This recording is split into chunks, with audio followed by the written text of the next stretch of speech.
Administrativando Abogados.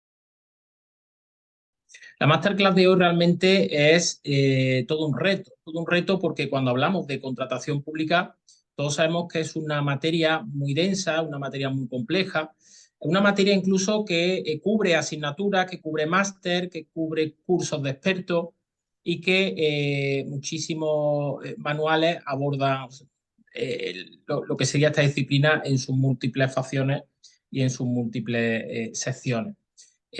Claro, si a eso le sumamos no solo la complejidad, que además vamos a tratar en diferentes países, concretamente entre Ecuador y España, y si a eso le sumamos que tenemos 40 minutos para tratar de dar una visión lo más amplia posible, todo dificulta muchísimo más, e insisto, es todo un reto. Pero trataremos de hacerlo lo más ameno posible, lo más concreto posible, y también que nos llevemos una visión general y específica. Vayamos por partes. Hablamos de las diferencias, por tanto, más relevantes entre la contratación pública española y la contratación pública en Ecuador. A tal efecto, hablaremos en primer lugar de las distintas normas de contratación pública de un país y de otro. Hablaremos de los principios que, en definitiva, rigen ambas contrataciones públicas. Nos ocuparemos de tratar las distintas fases que se tienen que llevar a cabo en los diferentes estados a la hora de implementar un proceso de contratación pública. Nos ocuparemos también de los pliegos de contratación, de la clasificación de los diferentes contratos, de esa contratación que es más directa, que en España se llama contrato menor, y el contrato de menor cuantía en Ecuador. Hablaremos de la percepción de los contratos, del sistema de control de las contrataciones públicas y finalmente de los diferentes recursos impugnatorios o reclamos que se podrán llevar a cabo con ocasión de la diferente contratación en ambos países. Yo cuando siempre hablo de contratación pública, y en este caso, el que estamos tratando, el derecho comparado entre España y Ecuador, lo primero que me gusta abordar es la influencia que tiene la contratación pública en cada uno de los países. Concretamente en España, para que nos hagamos una idea aproximadamente con respecto al pasado ejercicio, la contratación pública en nuestro país representa un 11% aproximadamente y un 23% del gasto público. Sin embargo, en Ecuador sería 6,6% aproximadamente y un 23% del gasto público. Esto supone que en Ecuador, teniendo en cuenta que España prácticamente se puede traducir en más del doble de la población de Ecuador, podríamos decir que en Ecuador la contratación pública tiene muchísima más importancia y muchísima más relevancia que en nuestro país, en España. Cuando hablamos de las distintas normas que rigen y que regulan la contratación pública en España, nos situamos en primer lugar en la Ley de Contratos del Sector Público, concretamente la Ley 9/2017 de 8 de noviembre de contratos públicos, por la que se transpone al ordenamiento jurídico español diferentes directivas europeas. Yo aquí lo primero que tenemos que remarcar con esta ley y con la nomenclatura de esta ley es que en España la contratación pública bebe o se alimenta básicamente de la normativa europea. Tan es así que, insisto, la ley de contratos del sector público en España transpone al ordenamiento jurídico español las directivas europeas. Luego, insisto que la contratación pública en España tiene un flujo directo de Europa y de la normativa europea. Asimismo, esa ley está desarrollada por un reglamento, que aquí lo indico, el Real Decreto 1098/2011. Pero este reglamento tiene una particularidad. Si nos fijamos, la ley es del año 2017 y el reglamento es del año 2011. El reglamento es antes que la ley, cuando un reglamento lo que hace es desarrollar una ley. En España tenemos la circunstancia que este Real Decreto lo que regula es una ley anterior a la de 2017. Sin embargo, no ha sido derogado. Tenemos esa particularidad, es decir, una ley del año 2017 y un reglamento que no desarrolla esa ley, sino que desarrolla una ley anterior, concretamente del año 2000, y sin embargo no ha sido derogado. Claro, ¿cómo nosotros compaginamos nuestro ordenamiento jurídico en España estas circunstancias? Una ley, un reglamento, mejor dicho, por nuestro principio de jerarquía normativa, nunca puede contradecir a una ley. En esta tesitura, por tanto, cualquier contravención o cualquier precepto que contrarie a la ley de contratos del sector público, directamente no podrá ser aplicado. La ley de contratos del sector público tiene prevalencia sobre el propio reglamento. Asimismo, tenemos un Real Decreto Ley 3/2020, que lo que se ocupa básicamente de regular aquellos sectores más regulados, valga la redundancia, seguro privado, planes, fondos de pensiones, normativa que también tenemos que tener en cuenta en España. Sin embargo, en Ecuador, básicamente el ordenamiento jurídico en materia de contratación pública podríamos decir que se circunscribe a la Ley Orgánica del Sistema Nacional de Contratación Pública del año 2008 y el Reglamento General que desarrolla esta ley del año 2009. A diferencia de España, insisto, en el que teníamos un reglamento anterior a la ley, porque ese reglamento regulaba una ley anterior a la que hay actualmente, en Ecuador sí que vemos una cierta correlación entre la ley del 2008 y el reglamento un año más tarde, 2009, que efectivamente desarrolla, matiza y concreta esa ley. Luego, mientras en España no existe esa correlación entre ley y reglamento, sí la encontramos en Ecuador. Es importante también cuando hablamos de la normativa de ambos estados, de España y de Ecuador, tenemos que decir que ambas normativas lo que se ocupan básicamente es de establecer o de regular las reglas en materia de contratación pública, que es cuando se contrata, a través de qué medios, cómo se ejecuta un contrato, cómo se puede recurrir esa adjudicación de un contrato.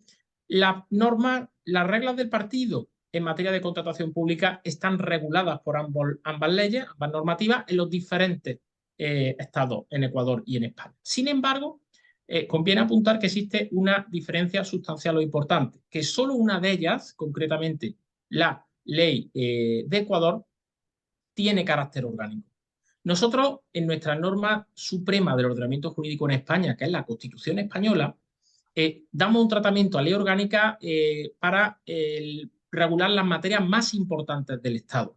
Por ejemplo, la relativa a derechos fundamentales, a libertades públicas, a cuestiones que se refieren al régimen electoral general. Sin embargo, en Ecuador estas circunstancias no suceden, sino que el carácter orgánico de una ley se encuentra mucho más ampliado. Por tanto, en España la ley orgánica se circunscribe a regular aquellas materias que son las más importantes del Estado. Y en Ecuador, aquellas materias que son importantes, pero no las más relevantes, como sucede con la ley orgánica en materia de contratación pública. Hablamos ahora de los principios afines en ambas legislaciones, que son fundamentales. Tanto en Ecuador como en España, lo que persiguen esas legislaciones es asentar los principios de libertad de acceso a través del arraigo territorial, publicidad y transparencia, y no discriminación e igualdad de trato. Podríamos decir que el fundamento y la esencia de ambas regulaciones persiguen la consecución y la materialización de estos principios y de estos derechos. Además de los anteriores, el ordenamiento jurídico ecuatoriano contempla unos principios adicionales, concretamente el principio de calidad, de vigencia tecnológica, de oportunidad, de participación nacional. Muy brevemente vamos a recordar qué significan en Ecuador cada uno de estos principios.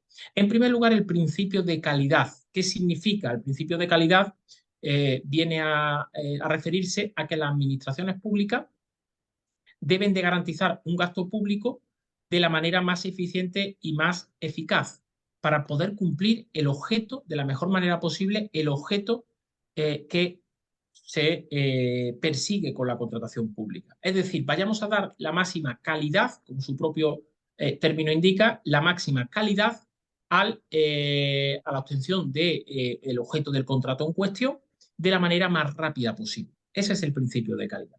El principio de vigencia tecnológica, bueno, aquí sí que quiero decir también que la contratación pública española, con la nueva legislación, sí que exige que se obtenga, podríamos decir, fruto de esa contratación pública, la mejor oferta calidad-precio. Luego ya sí que es verdad que desliza, no con la intensidad que sucede en Ecuador, pero sí que ya desliza o exige este principio de calidad. En segundo lugar, el principio de vigencia tecnológica. Es una garantía técnica, como se deduce de su propio concepto. Concretamente, ¿qué significa la vigencia tecnológica? Que aquellos objetos, aquellos servicios, aquellos bienes, aquellos suministros, aquellas obras que se obtengan vía contratación pública cumplan de manera efectiva con la finalidad requerida, desde el momento de su adquisición hasta un tiempo determinado y previsible de vida útil. Es decir, que dure en un estado óptimo, bueno, los años que se hayan determinado o se pretenda determinar y contratar antes de la propia licitación pública. Y que incluso, y esto es muy interesante, que se adecúen, que se integren, que se puedan repotenciar, que se puedan reponer, que se puedan sustituir en definitiva, que se puedan reciclar. Ese es el principio de vigencia tecnológica. El principio de oportunidad que tiene la normativa ecuatoriana frente a la normativa española. Necesidad de actuar con celeridad, satisfaciendo siempre el interés general en el menor tiempo posible y de forma óptima. Es decir, que las contrataciones públicas sean eficaces, duren cuanto menos mejor y se consiga de la mejor manera posible y tan rápido sea posible el objeto del contrato.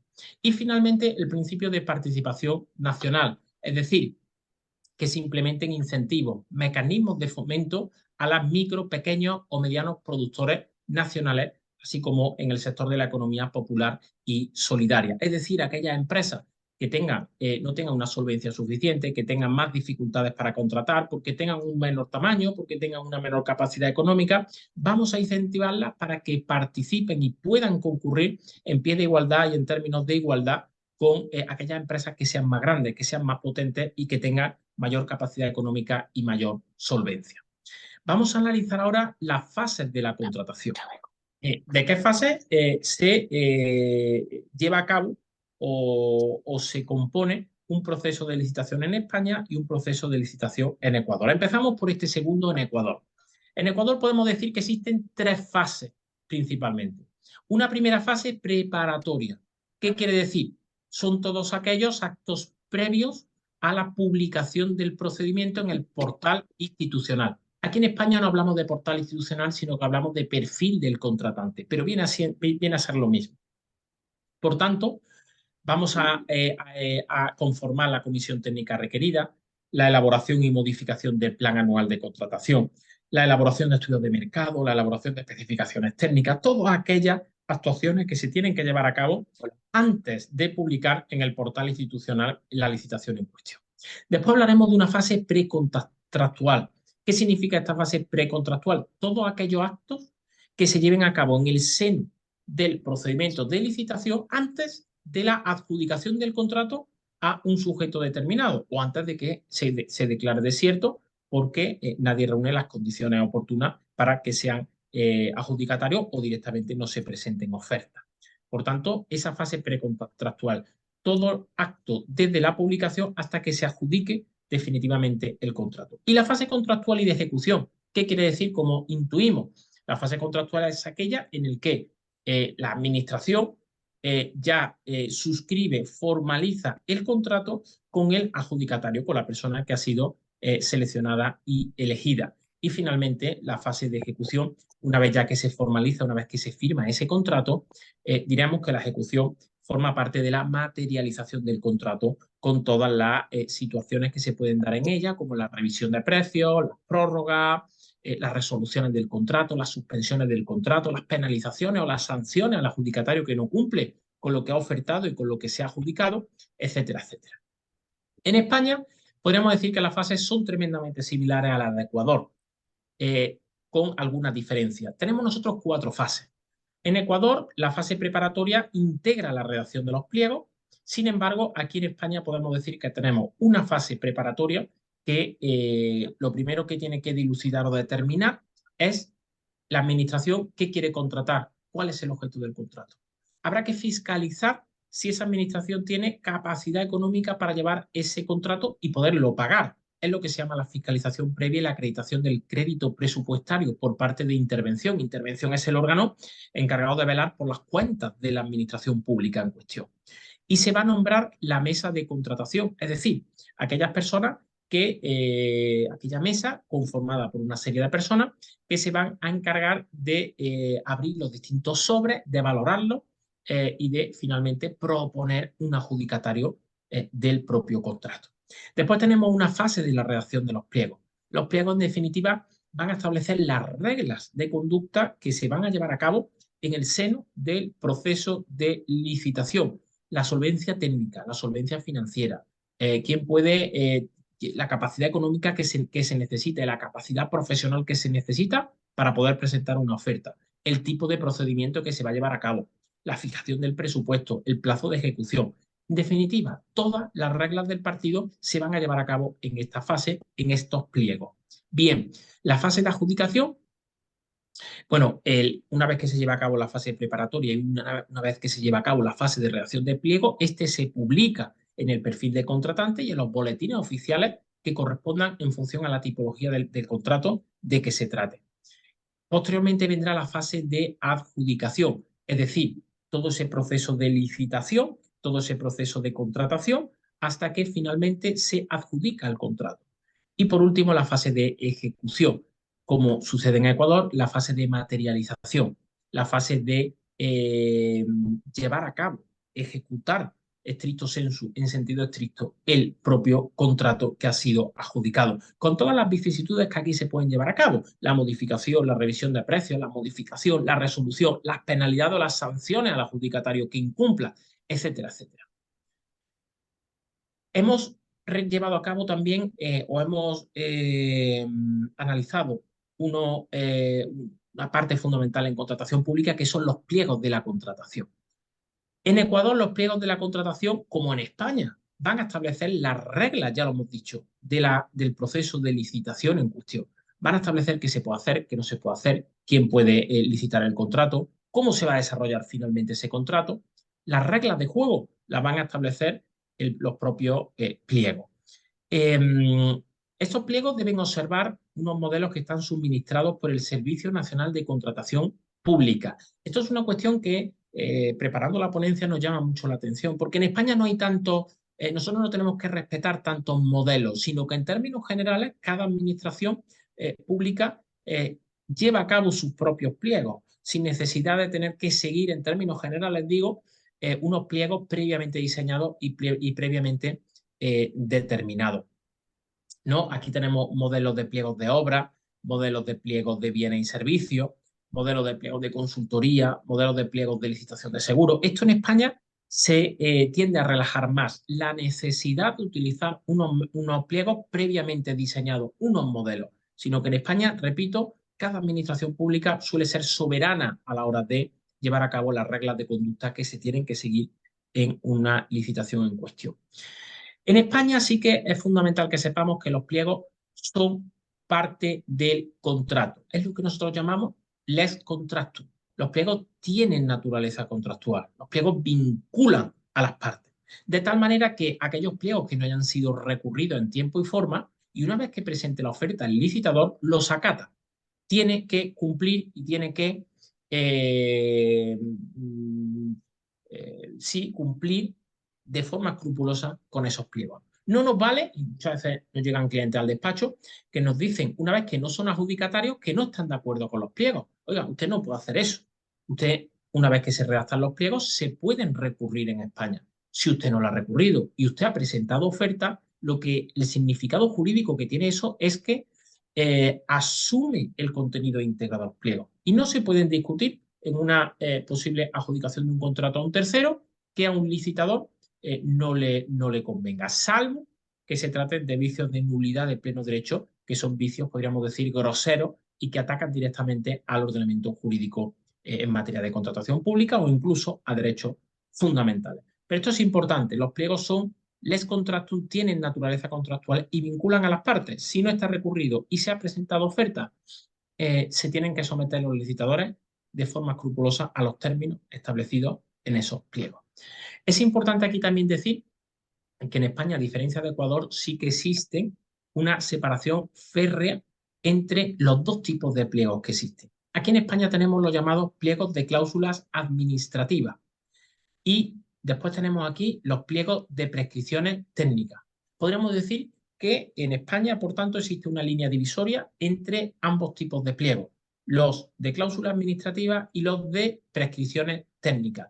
¿Qué son los de cláusula administrativa? Pues en primer lugar, para que sepamos, las cláusulas administrativas se dividen en pliegos generales y pliegos particulares. Los pliegos generales son aquellos que pueden aplicar de manera general a todos los contratos de una administración pública.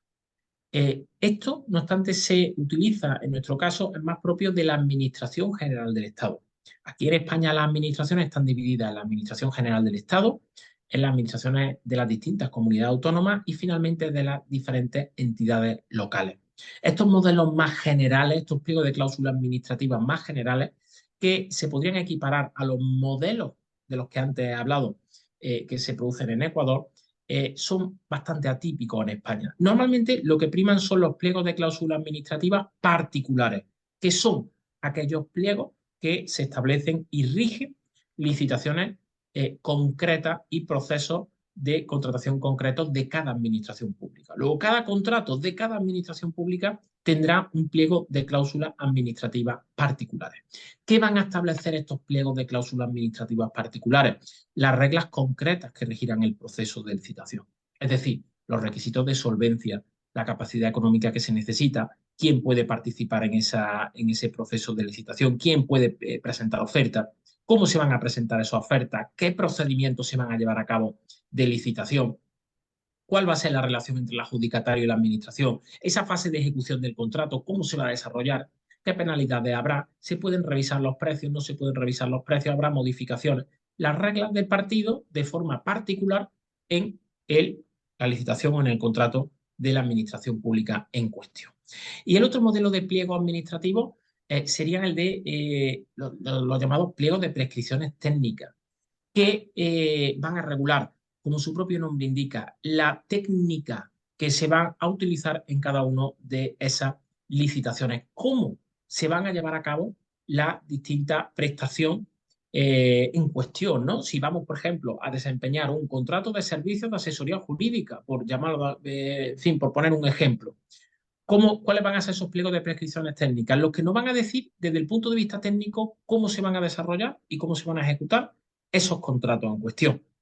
Son los que van a aplicar, insisto, la forma de llevarse a cabo el contrato en cuestión desde el punto de vista técnico, no desde el punto de vista administrativo, sino desde el punto de vista más particular y más técnico. Igualmente aquí suele haber pliegos de prescripciones técnicas generales y pliegos de prescripciones técnicas particulares. Los generales, aquellos que establecen las condiciones más generales, y los particulares, aquellos que regulan una licitación pública en una administración concreta. Insisto y repito que en prescripciones técnicas suele abundar o suele ser lo habitual que sean particulares y tendemos a evitar los pliegos de prescripciones técnicas generales.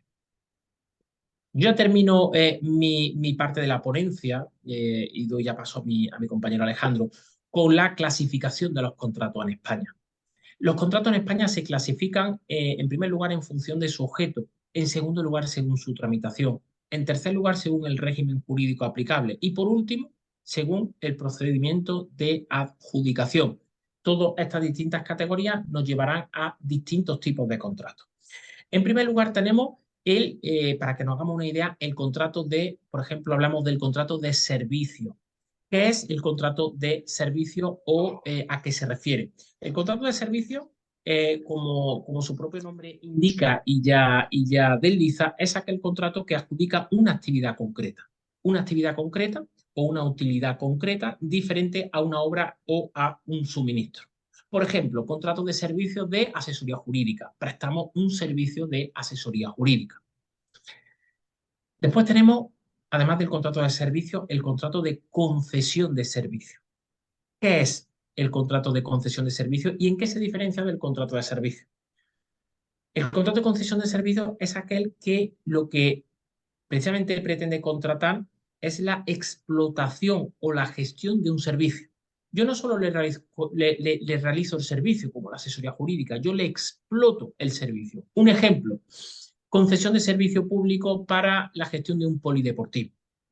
Yo no solo estoy prestando un servicio concreto, yo estoy gestionando la actividad en un polideportivo a cambio de un precio.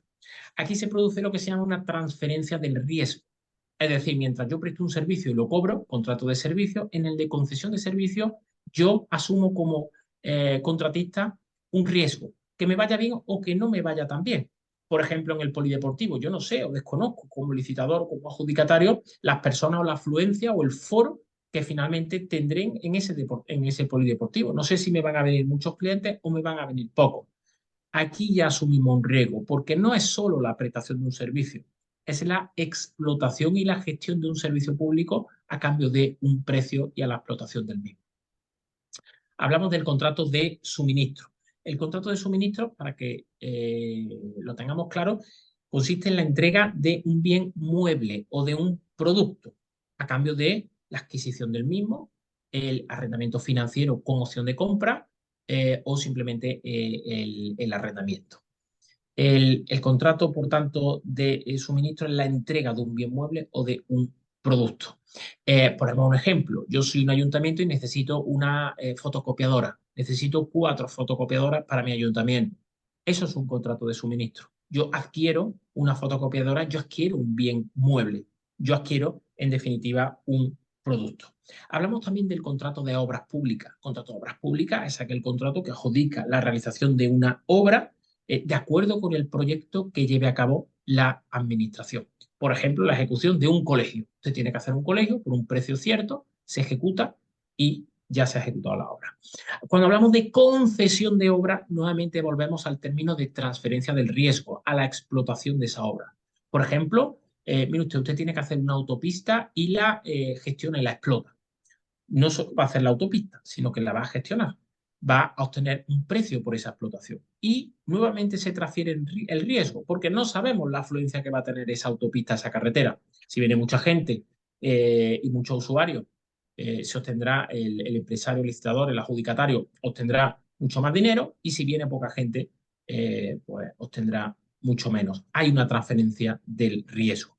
Y hablamos también de los llamados contratos mixtos. Los contratos mixtos son aquellos que tienen diferentes objetos que son compatibles entre sí, y forman parte de una unidad funcional.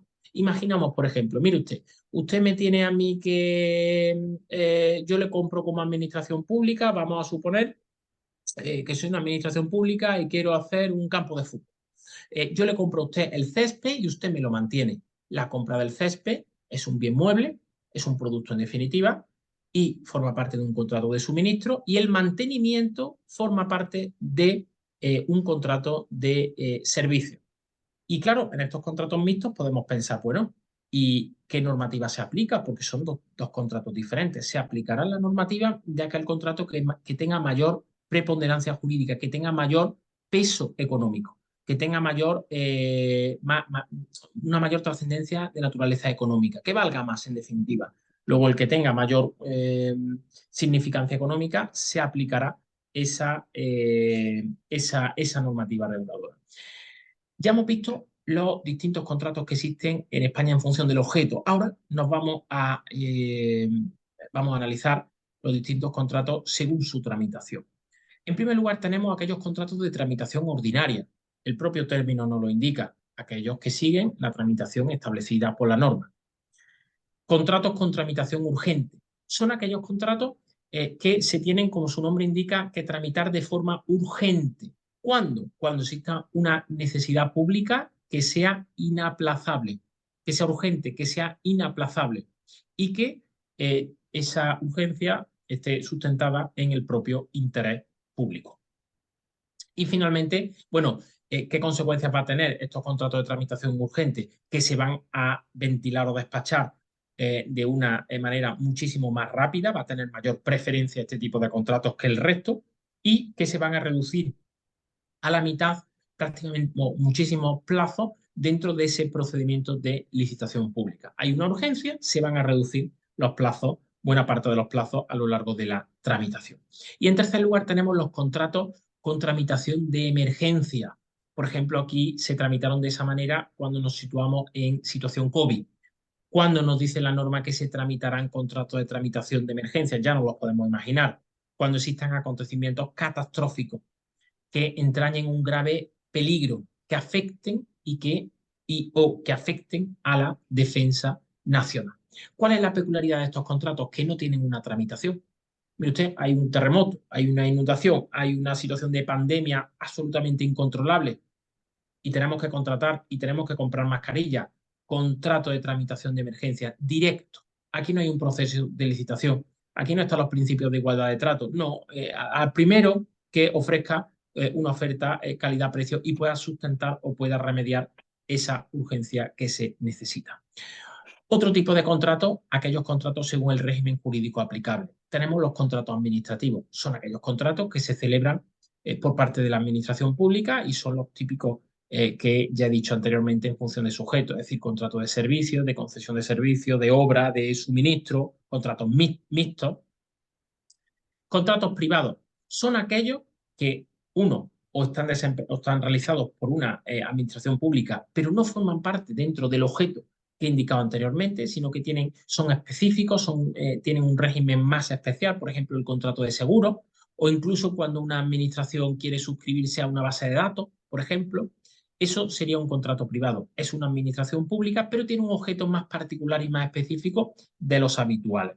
O en segundo lugar, por aquellas, podríamos decir, organizaciones que forman parte del sector público, pero no son administración pública en puridad, como se entiende está establecido en España. También pueden ser contratos privados. Aquí es verdad que la normativa de aplicación varía, porque a los contratos administrativos se les va a aplicar sí o sí la ley de contratos del sector público. Sin embargo, en los contratos privados esto no sucede. Es decir, los contratos privados, en términos generales, la preparación, la fase de preparación que hemos visto y la fase de adjudicación se regirán por la ley de contratos del sector público. Sin embargo, la fase más de modificación de efectos o de extinción del contrato se regularán por el derecho privado, no por el derecho administrativo, sino por el derecho privado. Otra clasificación según el régimen jurídico aplicable son los llamados contratos SARA y no SARA. Los contratos SARA son aquellos sujetos a regulación armonizada, de ahí esa sigla. Contratos sujetos a regulación armonizada. Bueno, para que lo sepamos, la diferencia entre este tipo de contratos, los SARA y no SARA, es que los SARA van a tener, normalmente son aquellos que tienen umbrales económicos muy elevados. Entonces, en este tipo de contratos de umbral económico muy elevado, de mucha envergadura económica, directamente va a tener un control también por Europa. Va a tener una intervención Europa en los mismos, por su importancia económica. Y en algunas ocasiones no es necesario su importancia económica, sino por su objeto, porque tengan un objeto específico de lo establecido en la ley. Por ejemplo, aquellos contratos que sean secretos o aquellos contratos que estén relacionados con líneas de materia de comunicación, de comunicación o de transporte por línea de ferrocarril, ¿no? En definitiva, una serie de contratos determinados que no sean de un umbral económico muy elevado, pero sí que tienen un objeto específico expresamente establecido en la ley y, por tanto, están sometidos a una intervención o una fiscalización por parte de Europa. Y ya voy terminando. Otro tipo de contratos según el procedimiento de adjudicación, muy brevemente. Tenemos un procedimiento de adjudicación abierto, es decir, aquellos contratos en los que pueden presentar oferta cualquier persona, siempre que cumpla, lógicamente, los parámetros de capacidad económica, de solvencia técnica profesional y que cumplan las reglas de juego que están establecidas en los pliegos. Pero en principio se pueden presentar cualquier persona, insisto, que apta para poder licitar en ese contrato determinado. El procedimiento abierto tiene lo que se llama un procedimiento abierto simplificado y súper simplificado. El abierto simplificado es aquello de menor cuantía que se reducen, podríamos decir, la carga burocrática de ese tipo de contrato. Y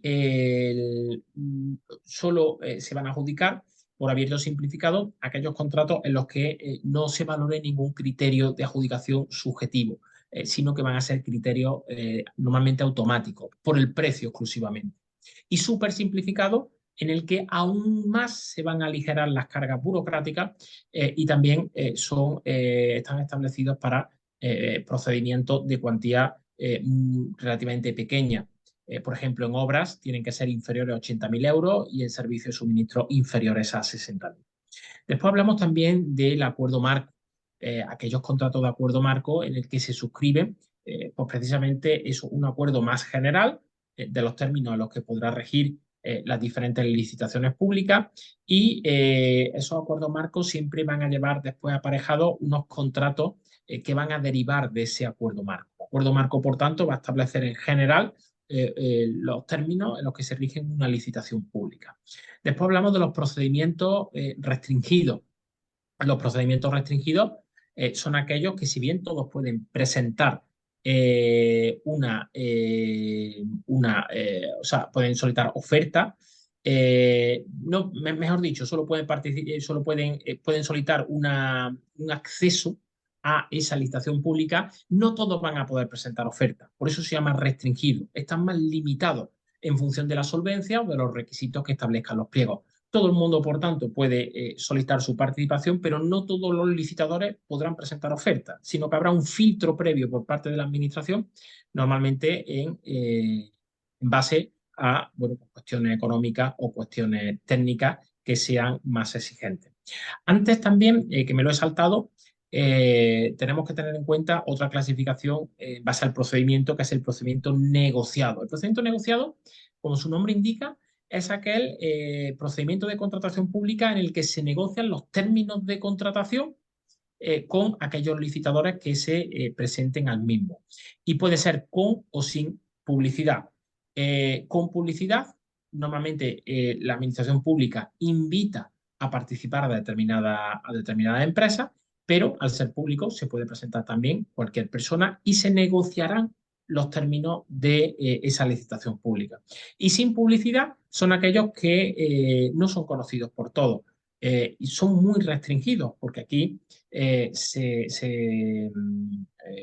chocaría, ¿no? con el propio principios de concurrencia, de libre competencia, de igualdad, etc. Entonces son para procedimientos muy concretos. Por ejemplo, en aquellos casos en los que se tiene que contratar un servicio, un suministro, pero que solo se llaman por exclusividad, ¿no? Solo hay una persona en España que lo tiene. Esto suele pasar, por ejemplo, con los software, ¿no? O con aquellas cuestiones que están patentadas. Y solo una persona pues tiene esa patente. Entonces, sí que se utiliza ese procedimiento negociado sin publicidad. Ustedes que no es necesaria la concurrencia de otros licitadores porque nadie lo tiene, ¿no? Entonces, ese negociado sin publicidad solo se va a utilizar o solo se va a llevar a cabo en procedimientos muy concretos. Voy ya terminando. Nuevo procedimiento, diálogo competitivo. Cuando se utiliza en aquellos procesos en los que se tengan que determinar qué soluciones pueden satisfacer las necesidades de contratación de una empresa. Y eso de una empresa pública, de la propia administración pública, ¿no? Esa administración va a determinar cuáles van a ser esas soluciones que satisfagan sus propias necesidades dentro de esa propia contratación pública y van a servir de base para que los distintos candidatos puedan llevar a cabo la oferta correspondiente. Y por último, la Asociación para la Innovación, es decir, en aquellos casos en los que se lleven a cabo dentro de la licitación pública un desarrollo de productos nuevos, de productos innovadores. Y que dentro de esa licitación pública se establezcan las reglas para que una vez que la administración determine el producto innovador que realmente quiere, que se pueda producir o llevar a cabo su compra ulterior. Y por mi parte esto es todo y entiendo que continúa mi compañero Alejandro. Muy bien. Bueno, buenas tardes a los que están cercanos a nuestra geografía. Buenos días a todos los compañeros del Ecuador. Muy rápidamente debo, por supuesto, agradecer a las personas quienes nos permitieron participar en esta actividad. Agradecer, por supuesto, a Antonio por el inicio de la conferencia, además muy profundo y muy bien explicado, pero agradecer a Marjorie Colcha, a Samantha Saltos y Alex Yowin por la presentación y por la amabilidad de permitirnos participar con ustedes en esta importante mañana, en donde vamos a hablar un poco, vamos a seguir hablando del tema de las contrataciones públicas y por supuesto a las autoridades de la Universidad Nacional del Chimborazo en Ecuador. Siempre es grato compartir los espacios universitarios con los estudiantes. En una oportunidad me correspondió participar en Quito como invitado a la Universidad Andina Simón Bolívar, precisamente de temas de contratación pública y por supuesto tengo los mejores recuerdos del Ecuador. Voy a continuar con el hilo argumental que venía desarrollando mi compañero Antonio con respecto al tema del régimen, de comparación de los regímenes previstos tanto en España como en Ecuador, y voy a tratar de ser lo más concreto y resumido posible en virtud de ya el tiempo y el cansancio de los participantes. Sin embargo, quisiera también hacer una introducción importante para enfocarnos en los aspectos que ya ha desarrollado Antonio, fundamentalmente en la razón de ser de la discusión de los temas de contratación pública, por qué son importantes, como ya muy bien lo había adelantado Antonio, por qué es importante discutir la contratación pública, por qué es importante discutirla dentro de las nociones del derecho administrativo, que ya es un tema clásico. Y es fundamental porque evidentemente que el contrato se ha convertido en una herramienta de gestión de los órganos y entes del poder público, de la administración pública.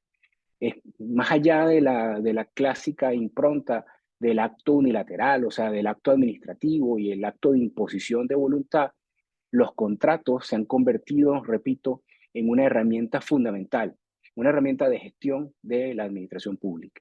Y sin duda alguna, el contrato que desarrolla un agente del sector público no puede ser entendido simplemente como un contrato que desarrolla un sujeto en la vida privada. Y es por eso que hablamos de estos temas que además desarrollan temas de control, de reglas que necesariamente muchas veces son formales y son procedimentales, pero son precisamente para generar seguridad jurídica por una parte en lo que respecta al negocio público y por otra parte generar control, control en el gasto, control en el empleo de los fondos públicos, que eso es importante también determinarlo, porque aquí hay elementos fundamentales que hay que destacar. Uno de ellos es la cantidad de recursos económicos del erario público que se disponen y se utilizan para desarrollar los contratos públicos y otros que esos recursos puedan ser utilizados de forma estratégica, no solamente para desarrollar el objeto del contrato en sí, sino también como una fórmula, como les di al principio, de gestión y de inclusión incluso en el desarrollo de la gestión pública. Entonces, visto ese panorama tan importante y tan especial que rodea a los contratos públicos, bueno, por eso es que es importante desarrollar todas las reglas, reglas que ya mi compañero Antonio ha desarrollado y ha profundizado en gran medida y que me permite a mí partir de supuestos más específicos para tratar de concretar y de concretizar la información. Sin embargo, en función del desarrollo de los contratos o de la clasificación de contratos desde la perspectiva española que ya desarrolló Antonio, yo simplemente, desde un punto de vista genérico, por supuesto, porque no nos permite profundizar, haré un pequeño repaso sobre la tipología contractual prevista en el Ecuador con base en la ley, por supuesto, de contratos del sector público ecuatoriano y, por supuesto, también con base en el reglamento que, bueno, que se puede decir que es la novedad del régimen ecuatoriano y que es muy interesante. Ya lo había adelantado Antonio. En el caso español tenemos la particularidad que contamos con un reglamento, pero es que es pre-normativo, o sea, es anterior a la ley. No se ha dictado un reglamento que actualice ese reglamento anterior y que por supuesto que desarrolle los conceptos que están previstos en la ley. En el caso ecuatoriano, tienen la magnífica oportunidad de que cuentan con un reglamento actualizado y que además permite desarrollar los postulados de la ley. Pues bien, se puede decir que en el caso ecuatoriano se clasifican los contratos según los procedimientos para desarrollar los procedimientos de contratación, para adjudicar fundamentalmente los contratos públicos en tres grandes espacios, ¿no? En primer lugar, los procedimientos dinámicos. En segundo lugar, los procedimientos de régimen común. Y en tercer lugar, los procedimientos de un régimen especial. Dentro de los procedimientos dinámicos encontramos a los catálogos electrónicos, las subastas inversas y las subastas inversas presenciales y ferias inclusivas, bajo el concepto de la implementación de la tecnología, la nueva tecnología en la tramitación de la contratación pública y por supuesto específicamente en este aspecto, porque evidentemente que también se ha innovado y se ha incorporado las reglas de la administración electrónica en el marco general de la administración pública. En lo que respecta a los procedimientos del régimen común, nos vamos a encontrar con los contratos de menor cuantía, interesante porque sobre esto vamos a seguir a continuación, los procedimientos de cotización, donde evidentemente se invitan a personas a presentar sus ofertas, los procedimientos de licitación, que en teoría son procedimientos abiertos, los procedimientos de ínfima cuantía y los procedimientos de consultoría divididas, por supuesto, en contratación directa, lista corta y concurso público. Y por último, unos procedimientos basados en regímenes especiales, que ya ustedes los conocerán mejor que nosotros, basados principalmente en aspectos especiales y en contrataciones especiales, como por ejemplo la adquisición de fármacos en el tema de todo de la farmacia y los laboratorios, como bienes estratégicos, en los aspectos que tienen que ver con la contratación en comunicaciones sociales, las contrataciones con empresas públicas internacionales, que también es importante determinar con que tienen un régimen especial, las contrataciones por entidades públicas o subsidiarias, que en el caso español lo llamamos contratación por medios propios, el contrato de obras artísticas, científicas y literarias, que tiene un régimen evidentemente especial por la naturaleza y la especialidad del objeto de la contratación de repuestos y accesorios a proveedor único, que solamente pueden ser producidos, elaborados y suministrados, por supuesto, por un operador económico, los sectores estratégicos, el transporte del comercio interno o internacional. Importante determinar básicamente estos aspectos de contratación. La contratación de procedimientos especiales también vamos a encontrarnos con otra suerte de objetos especializados y que tienen una revisión y una connotación especial, como el caso de la adquisición de bienes inmuebles, el arrendamiento de bienes muebles e inmuebles, que además es interesante la particularidad, a diferencia del régimen español, no se incluyen los arrendamientos dentro de la regulación de la ley de contratos del sector público, por lo menos los arrendamientos simples de bienes muebles, la contratación integral por precio fijo, las ferias inclusivas, los procedimientos financiados con préstamos de organismos internacionales y los procedimientos de contratación en el extranjero y en situaciones de emergencia. El objeto a desarrollar de estos procedimientos o de estos contratos o del objeto que desarrollen estos contratos se va a regular por procedimientos especiales. Pero me quería detener por razones de tiempo, que no podíamos desarrollar cada uno de ellos, en los aspectos relativos a los contratos menor desde la perspectiva de la regulación española y el contrato de menor cuantía desde la visión, por supuesto, del régimen ecuatoriano. ¿Y por qué me interesa desarrollar este punto en particular? Fundamentalmente por dos razones, por lo menos desde la perspectiva española, y estoy seguro que también desde la perspectiva ecuatoriana los elementos son los propios para adquirir relevancia. Les decía que, por una parte, el contrato menor en España es uno de los contratos más utilizados, sobre todo en las administraciones menores, y por otra parte, esa razón de su utilización continua ha generado mucha polémica porque se ha hecho uso en el pasado de forma, si se quiere, ligera y a veces incluso hasta irresponsable del contrato menor. Y eso ha traído como consecuencia que se hayan desarrollado algunas normas o algunas interpretaciones, mejor aún, de esas normas para tratar de controlar el uso del contrato menor sin eliminar su figura y sin eliminar su utilización, en virtud de también, que es importante destacarlo, su utilidad, ¿no? Y sobre esa base debemos desarrollar esta figura. Lo mismo ocurriría en el caso del contrato de menor cuantía en Ecuador. Fundamentalmente, los contratos menores en España, ¿a qué atienden? Atienden a un contrato que tiene un importe reducido, un importe considerado para que esté regulado, por ejemplo, por las normas europeas, sino fundamentalmente se trata de un contrato que supone una inversión por parte del sector público inferior al resto de los contratos. Fundamentalmente estamos hablando que para el caso de contratos de obras públicas, que ya lo desarrolló de manera integral nuestro compañero Antonio, se trata de contratos que no superen los 40.000 euros, mientras que en el caso de contratos de servicios o contratos de suministro, será un contrato menor, aquellos contratos cuyo importe no superen los 15.000 euros.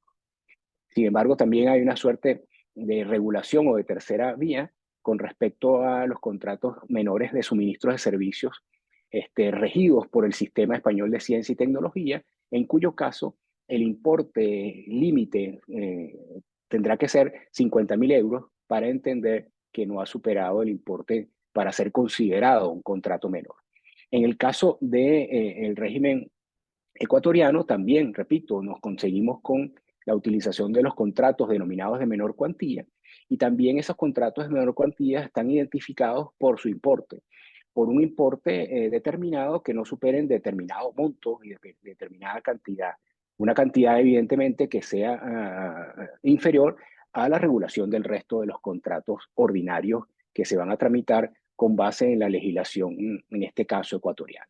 Para específicamente el caso de los contratos de bienes y servicios, estamos hablando que se establece un coeficiente calculado sobre la base del presupuesto inicial del Estado. Igualmente, para el contrato de obra, en el caso del contrato de bienes y servicios, será el 0,000002 del presupuesto inicial. 2 milésimas para establecer ese coeficiente a los fines de determinar el monto. Si mis cálculos no se equivocan, sobre la base de la información que he obtenido, el presupuesto público en el caso ecuatoriano es aproximadamente 35.400 millones de dólares, ¿no? Básicamente el presupuesto inicial sobre el cual hay que calcular estos coeficientes para determinar el importe del contrato de menor cuantía. En cuyo caso pudiéramos estar entendiendo que un contrato de menor cuantía, en el caso de bienes y servicios, estaría alrededor de los 70.500, 70.800 dólares para identificar el límite superior a los fines de determinar el contrato de menor cuantía. En el caso de los contratos de obra, que el coeficiente evidentemente es distinto, como es en el resto del ordenamiento jurídico, se puede decir global, sobre la base del coeficiente que está establecido y con base en la información obtenida, podemos decir que un contrato de menor cuantía no debe superar los 250.000 dólares aproximadamente. Sobre esa base entendemos que están determinados los contratos de menor cuantía en el caso de Ecuador y los contratos menores en España. Insisto, la importancia del tratamiento que se le otorga a este tipo de contratos es precisamente por la utilidad y por su utilización, y en definitiva para tratar de establecer reglas claras a los fines de seguir cumpliendo con los principios propios de la contratación pública. Dentro de ellos estaría el principio de integridad a los fines españoles, o el principio de honestidad a los fines de Iberoamérica, que también se desarrolla de esa forma. Tipos de procedimiento y duración con respecto a los contratos menores. En España, el tipo de procedimiento se puede entender que es un procedimiento extraordinario porque realmente no hay procedimiento en función de que se determina una adjudicación directa sobre la base del contrato menor.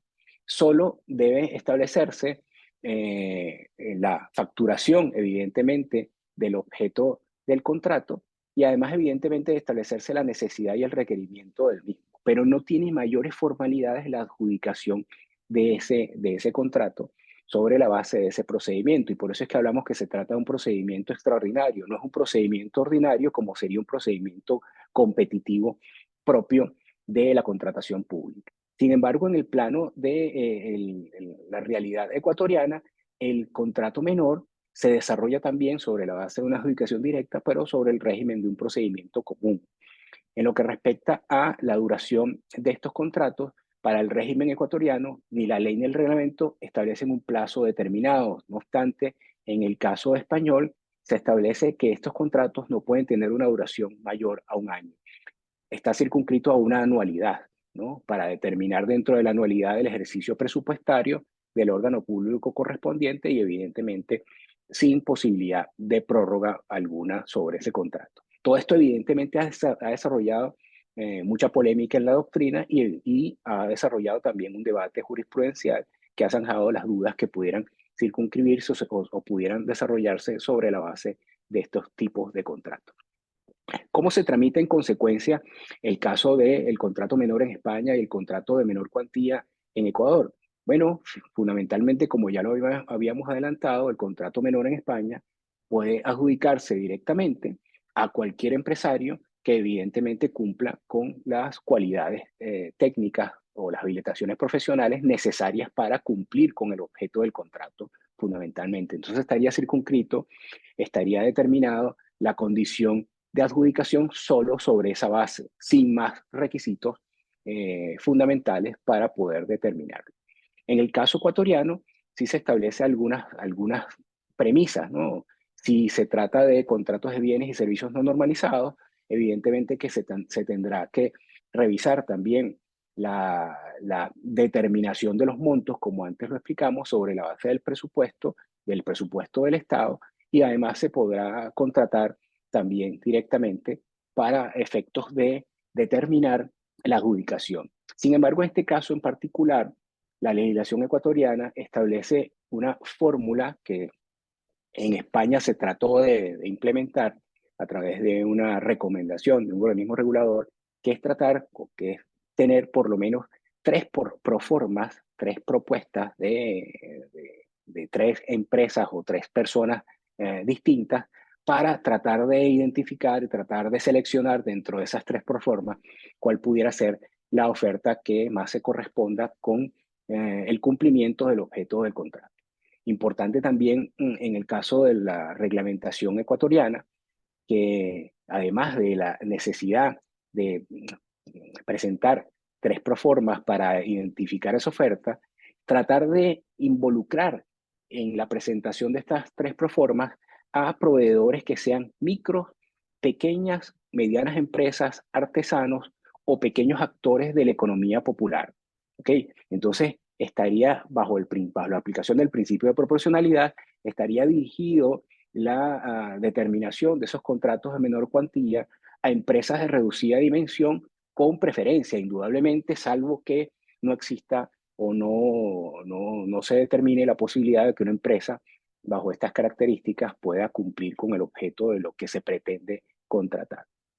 Igualmente, en el caso de los contratos de obra, indudablemente es necesario determinar que tendrán preferencia las empresas reducidas, las micros, las pequeñas empresas, los artesanos, los actores de la economía popular para participar en estos contratos de menor cuantía, pero adicionalmente, en el caso de las obras, sí se requiere estar inscrito por lo menos en el registro de proveedores determinados para que pueda identificarse a través del registro las cualidades técnicas y profesionales de la empresa que va a ser la encargada de desarrollar esa obra pública a través de este contrato de menor cuantía.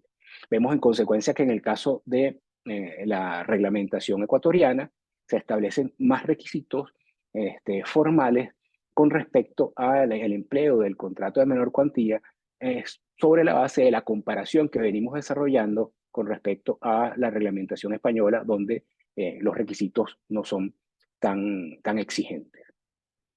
No obstante, como les decía hace unos minutos, se ha desarrollado un esquema de análisis y de sugerencias que se ha producido a través de recomendaciones por parte de la Oficina Independiente de Regulación y Supervisión de la Contratación española, sin duda alguna, en la que se recomienda una fórmula parecida a la fórmula empleada por ley y reglamentariamente en Ecuador sobre la base de la presentación de tres ofertas para poder elegir a la empresa correspondiente, a la empresa adecuada para en definitiva cumplir con ese requisito.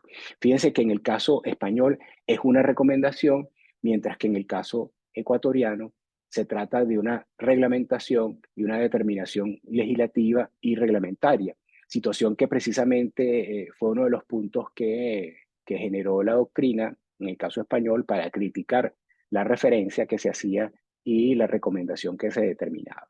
No obstante, creo que es un momento importante para ejercer una reflexión si realmente es una fórmula que pudiera ser útil para tratar de eliminar un poco las irregularidades que se pudieran desarrollar en el empleo del contrato menor, o incluso para tratar de ayudar a escoger la empresa que mejor pueda prestar el servicio con respecto a el objeto del contrato que se pretenda desarrollar.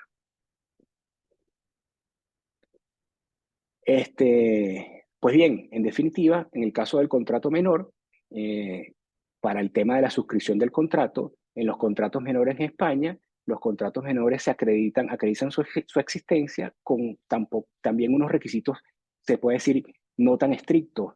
Depende de lo que se desarrolle el objeto del contrato. Si se trata de la prestación de un servicio o el suministro de bien, con la factura correspondiente es suficiente para acreditar la existencia del contrato, mientras que si se trata, por supuesto, de un contrato de obra, es necesario que se documente con mayor formalidad la ejecución de esa prestación. En el caso ecuatoriano, las contrataciones de menor cuantía se instrumentan con la factura correspondiente, muy similar al tema del caso español. Y por supuesto, si se trata de un contrato de obras, no hay ninguna duda que habrá que desarrollar un contrato formal, porque en dicho contrato se va a determinar la forma de ejecución de las prestaciones que son mucho más complejas muchas veces que los contratos de suministro o los contratos de servicio. Saliéndonos un poco y para ir ya aterrizando en estos conceptos que hemos adelantado en la tarde y la mañana de hoy, en el caso del perfeccionamiento de los contratos, tanto en Ecuador como en España, hay reglamentaciones parecidas y particulares. Los contratos en Ecuador se desarrollan y se formalizan a través de una escritura pública sobre la base de un lapso determinado que está establecido en la norma, que son 15 días después de la notificación de la adjudicación. En el caso de España, los contratos que celebren los poderes adjudicadores, a excepción de los contratos menores y de los contratos basados, tendrán que ser desarrollados a través de una formalización de un contrato. Mientras que los contratos subvencionados, como lo determina el artículo 23 de la Ley de Contrato del Sector Público, deben considerarse sujetos a regulación armonizada y, por lo tanto, su perfeccionamiento se determinará a través de un contrato formalizado de manera más estricta, de manera más rígida. En el caso de los contratos basados en un acuerdo marco y los contratos específicos de un sistema dinámico de adquisición, se perfecciona también el contrato a través de la adjudicación. El sistema de control. Y con esto vamos terminando. Vamos a desarrollar rápidamente el sistema de control y los recursos con que cuentan los particulares o las personas que se sientan afectadas en el desarrollo de un procedimiento de contratación pública a los fines de hacer valer sus derechos. El sistema de control, como en casi todo el panorama del derecho público iberoamericano, se desarrolla fundamentalmente en dos tipos de controles, el control interno y el control externo. En el caso de las contrataciones públicas no escapa de esa dualidad de control que puede desarrollarse para hacer un seguimiento y evaluación de la ejecución de las políticas públicas.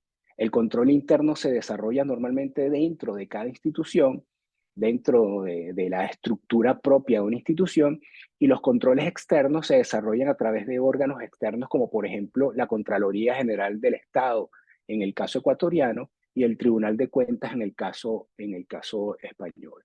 No obstante, en el caso ecuatoriano, además, se ejerce un control sobre las compras públicas a través del Servicio Nacional de Contratación Pública, quien puede ejercer un control para supervisar que los procedimientos se están desarrollando, estoy hablando de los procedimientos de contratación pública, se están desarrollando conforme a la normativa adecuada. En el caso español, no existe un organismo regulador general de la contratación pública y por ende entendemos que se desarrollan los controles a través del control interno que establece la intervención general de la Administración del Estado como órgano interno de la Administración General del Estado o depende la estructura del poder a la cual nos estamos refiriendo, que deberá tener un órgano de control interno, pero fundamentalmente ejercido o desarrollado para tratar de aliviar y filtrar que los procesos de contratación y los procesos de pago, fundamentalmente los procesos de ejecución del gasto público, se desarrollen adecuadamente.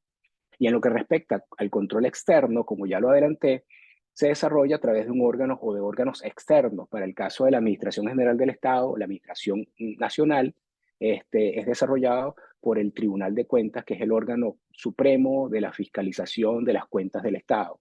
Y por supuesto, si estamos en presencia de tramitación de procedimientos de contratación en otros niveles político-territoriales, como pueden ser las comunidades autónomas o los organismos locales, tendrán sus organismos externos de control para desarrollar el control fundamental del gasto público, que en definitiva es importante porque es lo que conecta con el sistema público de contratación y el sistema de presupuesto público.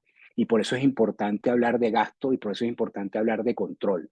El control es una de las fórmulas, una de las manifestaciones fundamentales del derecho público y tiene que estar presente en toda la tramitación de la gestión pública y en toda la tramitación del presupuesto público y fundamentalmente del gasto público, y de ello no escapa los sistemas de contratación pública. Por último, mecanismos de impugnación con que se cuentan para poder hacer valer sus derechos y para poder impugnar, en definitiva, los actos que consideren las personas que les afectan en la tramitación de los procedimientos de contratación pública. En el caso ecuatoriano se admiten dos tipos de recursos o dos tipos de mecanismos de impugnación. Por una parte, las reclamaciones, que serían unas fórmulas de procedimientos y de recursos administrativos, y por otra parte, los recursos, que serían una suerte de mecanismos de impugnación en contra de los actos administrativos de ejecución de la contratación pública. Y en el caso español, es muy interesante el sistema de impugnación que se establece y los mecanismos de impugnación, porque realmente se puede decir que a grandes rasgos han funcionado de manera eficiente, adecuadamente. Existe un sistema público de impugnación de recursos que se desarrollan a través de tribunales administrativos contractuales sobre la base de ciertos parámetros de aplicación. Aquellos asuntos que no estén dentro de estos parámetros de aplicación para ventilar esas situaciones ante los tribunales administrativos contractuales se regirán, se puede decir que por el derecho común, por el derecho general, en este caso el derecho administrativo general o el derecho ordinario, para ventilar este tipo de situaciones. ¿Cuál es el parámetro fundamental sobre la cual se va a ventilar los recursos administrativos contractuales en materia de contratos públicos? Fundamentalmente van a poder ser ejercidos unos recursos si estamos en presencia de contratos de obras cuyo valor estimado sea superior a 3 millones de euros y de suministros y servicios que el valor sea superior a 100.000 euros. En consecuencia, contratos con valores superiores a 100.000 euros para bienes y servicios o superiores a 3 millones de euros para el caso de obras públicas se van a ventilar ante los tribunales administrativos contractuales. En el segundo lugar, los acuerdos marco y los sistemas dinámicos de adquisición que tengan por objeto, evidentemente, la celebración de alguno de los contratos sobre los parámetros antes comentados. 3 millones de euros para el caso de obras, 100.000 euros para el caso de bienes y servicios. Y en tercer lugar, las concesiones de obras y de servicios cuyo valor estimado supere los 3 millones de euros. Por supuesto, para entender en definitiva este sistema de control a través de mecanismos de impugnación, debemos remitirnos a la conceptualización de los contratos, que ya nuestro amigo Antonio lo desarrolló suficientemente. Pero insisto, es un mecanismo que ha sido muy útil y es un mecanismo muy útil porque con la sola interposición del mecanismo de impugnación de este recurso frente a una situación que vulnera nuestra esfera de derecho, va a generar la paralización inmediata de la adjudicación o del contrato y eso hace que se genere una presión para la resolución inmediata, la resolución pronta de los recursos en materia de contratos públicos y evidentemente ha hecho que se dinamice esta suerte de jurisdicción especializada que está allí para brindarle la posibilidad a las personas de acometer estos mecanismos de impugnación sobre la base del ejercicio de sus derechos. Con esto terminamos. Espero que hayamos completado de manera, así sea sucinta, el objeto de esta masterclass, que como lo decía al principio Antonio, es un asunto muy complejo, muy extenso, que dificulta el abordaje en un espacio de tiempo muy concreto, pero que evidentemente nos permite o nos genera la posibilidad de establecer algunas ideas principales y algunas herramientas que sirvan para la discusión y para una eventual oportunidad en otro momento que tengamos ese espacio a los fines de desarrollar con mayor profundidad alguno de estos puntos. Con esto termino, no sin antes generarle también una información y una enseñanza que obtuve del profesor José Luis Meilán Gil en la Universidad de La Coruña, que él decía que el tema de las contrataciones públicas se puede llamar como el meeting point de todo el ordenamiento jurídico iberoamericano. ¿Y esto por qué? Porque es una materia que, si bien es cierto que en cada una de las regiones tiene alguna particularidad, no es menos cierto que nos permite hablar en función de conceptos universales y que nos podemos entender en todo el concierto iberoamericano. Muchas gracias y espero haber cumplido con el objeto de la presentación.